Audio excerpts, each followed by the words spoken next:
Welcome back, deep divers. You know the drill. You send us your sources and we jump right in, ready to unearth those hidden gems. Today we're taking a deep dive into, let me see here, the book overview research document you sent. And the book at the center of it all is The Street Beneath My Feet by Charlotte Guillain and Yuval Zommer. Sounds intriguing, right? It really is. And just from the get-go, the format of the book itself is so unique. I mean, we're not just talking about flipping through pages here. It's a double-sided panorama that unfolds. Imagine unfolding an entire archaeological dig, but in paper form. Pretty neat, huh? Yeah, I have to say, I love that visual. And as we unfold this panorama, one side unveils everything hidden beneath a busy city street. And then flip it over and suddenly you're delving into all the secrets beneath a peaceful countryside landscape. I think the research doc describes it perfectly as an extraordinary expedition into the hidden layers beneath our everyday paths. And that's exactly what we're doing today, right? Joining that expedition. Our mission, if you will, is to really pull out those key concepts that the book introduces, looking at everything beneath us, from the geology and stuff like buried history to the creatures that make these subterranean realms their home. Fascinating stuff, really. Absolutely. And for you, our listener, we get it. You're curious. You want to understand these complex ideas, but no one wants to be bogged down with, every tiny detail, right? So think of us as your guides. We're going to make sure this exploration of the street beneath my feet is engaging and one you'll actually remember too. Promise. All right, let's get to it, shall we? So we'll start with the city side of things. The book opens at the surface, right where all the hustle and bustle happens. What are some of the first things we encounter as we begin our descent, as we start digging down? Well, right off the bat, the book shines a spotlight on something that's, essential, but also kind of invisible. It's all the infrastructure that keeps city life going. So think about it. You see these intricate networks of pipes that deliver water and electricity, and those tunnels that let those underground trains zip across the city. It really makes you pause and appreciate just how complex the systems are that we, totally take for granted every single day. It's so true. I mean, we flip a light switch or turn on the faucet, and we don't even think twice. But the book really brings these hidden arteries of the city into focus. Now, as we keep digging deeper, we hit the soil layer.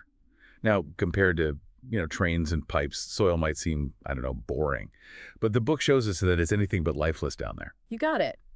And the book gives a shout out to earthworms specifically. It actually calls them vital inhabitants and expert recyclers, which I love. And it's not just about them breaking down organic matter. They have a huge impact on soil health, aeration and all that. They're essential to the whole underground ecosystem, even with all that concrete above. It makes you think, about how everything is connected, even environments that seem totally different. It's like a little reminder that life finds a way, even in the most unexpected places. Now, as we keep heading downward, deeper into the city, the book uncovers another layer, one that's steeped in history. And this is where the past comes alive. Yeah. Through, archaeology, right? The book shows these ancient artifacts like pieces of pottery, old tools, that kind of stuff. And what's so cool is how these little pieces, these remnants, are like these physical connections to eras long gone. They give us clues about the people who lived there centuries ago, their technologies, their everyday lives. It's history you can practically touch, buried right under our feet. It really gets the imagination going, doesn't it? Yeah. All those stories, the ground beneath our cities, could tell if we just knew how to listen. Uh-huh. Now, the book doesn't stop at history, does it? It keeps going deeper. Oh, yeah. It definitely keeps going. We venture further down into the city's underground, and the panorama reveals all these different rock layers that make up the Earth's crust, that solid outer shell of our planet, and it gives you a sense of this, deep geological foundation that our cities are built on, a foundation that's taken, millions of years to form. So both in the city and countryside, it seems like this downward journey leads us to, a pretty awe-inspiring destination, right? Yeah. The book eventually hints at it, that intensely hot, molten core of the Earth. It's a powerful reminder of, just the sheer scale and energy within our planet, a force that's constantly at work, even though we're not, aware of it most of the time. Okay, so we've explored beneath the city. Let's switch gears now, just like the book does. We're unfolding that panorama to the countryside side. What does the book show us beneath this more, natural landscape? Well, the difference is pretty striking right away. Instead of all those straight lines of pipes and tunnels, we see these sprawling, intricate networks of tree roots reaching down into the soil. These are like the lifelines of the forest, drawing up water and nutrients. A natural infrastructure, you could say, that's essential for the whole ecosystem above. And it's not just plant life thriving beneath the surface out in the countryside, is it? There are animals down there too, right? Oh, absolutely. The book shows us specifically badgers and foxes in their burrows. So we get this glimpse into their like hidden world, safe and snug, tucked away under the fields and woodlands. It's a whole ecosystem existing alongside ours, but, mostly unseen. And if we go even deeper in the countryside, we encounter things that, well, they speak to just how vast geological time really is. Yeah. This section of the book, it sparks this sense of wonder. It depicts these ancient fossils, including dinosaur remains, along with all these like sparkling mineral deposits, like taking a trip back millions of years. You feel this tangible connection to those life forms that roamed the earth long before us. Just imagine dinosaur bones lying under our feet out in the countryside. It's mind-boggling. And the book even explains how those bones turn into fossils, doesn't it? It does. It gives this concise explanation of fossilization, how the remains of animals get slowly replaced by minerals over these huge stretches of time. Basically, they turn to stone. It's a real testament to those slow, powerful forces of nature working on a timescale that's, well, pretty hard for us to even grasp. Okay, so we've explored both sides now, the city and the countryside. What are some of the key similarities and differences in what lies beneath? Well, if we zoom out and look at the big picture, the book highlights that, fundamentally, the geology is similar. It's the same basic rock layers beneath both the city and the countryside. But the big difference is what's on top of those natural layers. In the city, it's mostly human-made infrastructure, like a reflection of our impact on the environment. And in the countryside, it's those natural habitats of plants and animals, along with those historical remnants like fossils. It shows the longer, deeper history of the land itself. I don't know, it makes you think about how different forces shape the same underlying structure. That's a really interesting way to put it, like the same canvas, but with completely different stories painted on it. Now, the research document also pointed out some major themes that run throughout the street beneath my feet. What were some of the key ideas that stood out to you? What's really compelling is the theme of curiosity. The book, especially through the eyes of that unnamed boy, really encourages questioning and that sense of wonder about, well, the hidden world. His question, it's simple, but it's profound. What's going on deep in the ground? It's like an invitation to young readers, to all of us really, to be more inquisitive about our surroundings, no matter our age. And it highlights how being curious can be this, like, driving force for learning and discovery throughout life. It's that human desire to learn, to know more, that leads to those big breakthroughs, right? And this book definitely shows us that there's so much amazing science happening right beneath the surface. Yeah, absolutely. From the intricate biological processes going on in the soil to those huge geological transformations that take millions of years, the book shows us this constant state of activity and change happening under our feet. It's like a reminder that the ground we walk on, it's not just inert, it's dynamic and constantly evolving. Another big idea the document emphasized was the interconnectedness of different environments. How does the book illustrate that concept? The way it puts the urban and rural underground environments side by side, that's a powerful illustration in itself. It visually shows us how what's on the surface, whether it's concrete or a grassy field, directly affects what thrives beneath it. In the city, human activity leads to those pipes and tunnels, while in the countryside, natural processes create animal burrows and, help fossils form. It's a clear link between what we see and what we don't, showing how each ecosystem has its own unique fingerprint, you could say.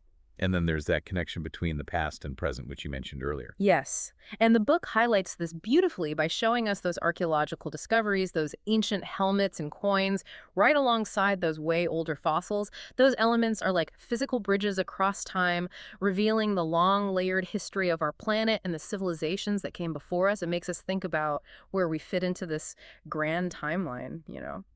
The document also mentioned that the book encourages us to really pay attention, to look closer, as it says. That's such a key point.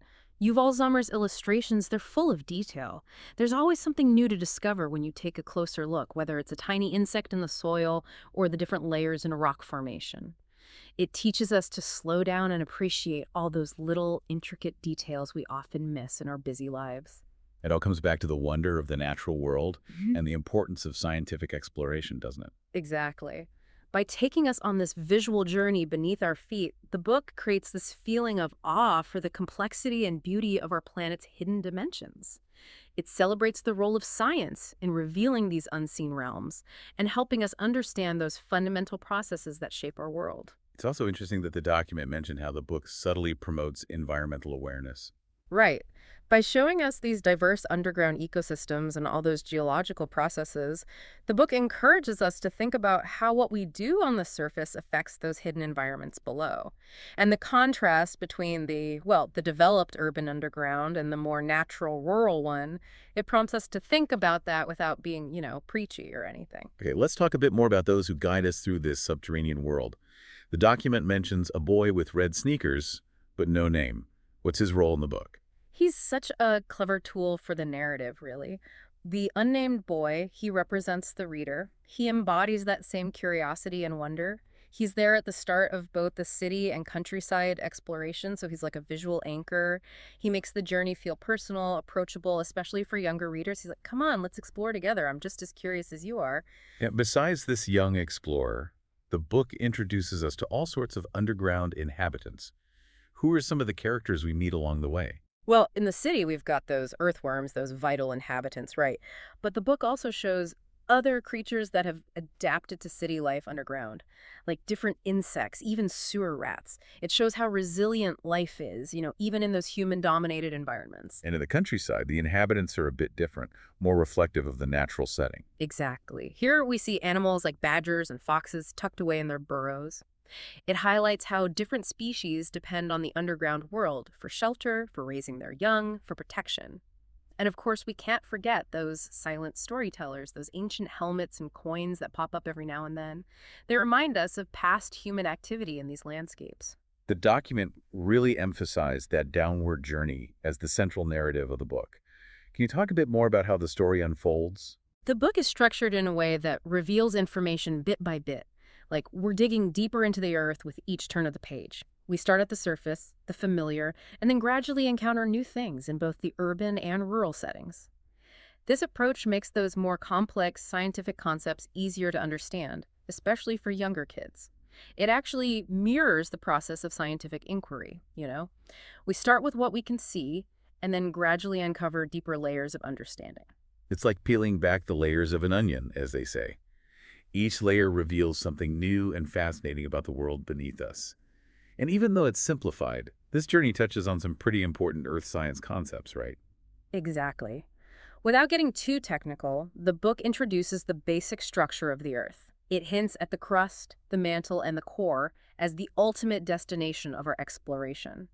And it illustrates key processes like fossilization in a way that's clear and understandable for everyone. So behind every great book is a team of talented people who bring it all together. Who are the creative minds behind The Street Beneath My Feet? Well, it's a collaboration between the author, Charlotte Guillain, and the illustrator, Yuval Zommer. Charlotte, who's based in the UK, has written tons of books for children on all sorts of topics, science, nature, the whole shebang. And she has this knack for making educational content super engaging. It's interesting, she also wrote a book called Spaghetti with the Yeti, which, I mean, that title alone gives you a sense of her playful style, right? It's a kitty with a Yeti. Oh, I need to check that out. And what about the visuals, the illustrations? That's where Yuval Zommer comes in. He started out in advertising, but then he pursued his passion for children's literature. He even got an MA in illustration. He's known for these incredibly detailed and, well, beautiful books that really bring nature to life for young readers. The Big Book of Bugs and Big Book of the Blue, those are some great examples of his style. His work is fantastic at capturing all the beauty and those tiny details of nature. The Street Beneath My Feet was actually their first collaboration, and it's clear they make a great team. It definitely sounds like a perfect match. Now, for our listeners who are totally hooked after our deep dive into The Street Beneath My Feet, what other books would you recommend they check out?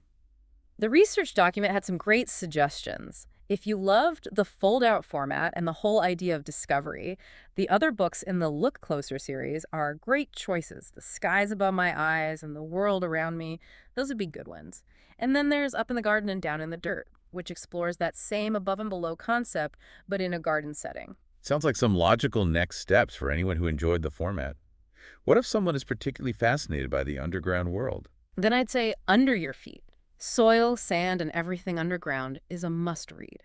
It gives a much deeper look at everything beneath the surface. And for anyone who loved the geology and fossils in the street beneath my feet, A Rock is Lively and Fossil Huntress, Mary Leakey, paleontologist, would be perfect. They delve deeper into those areas specifically. And of course, you can't go wrong with more of Yuval Zommer's work.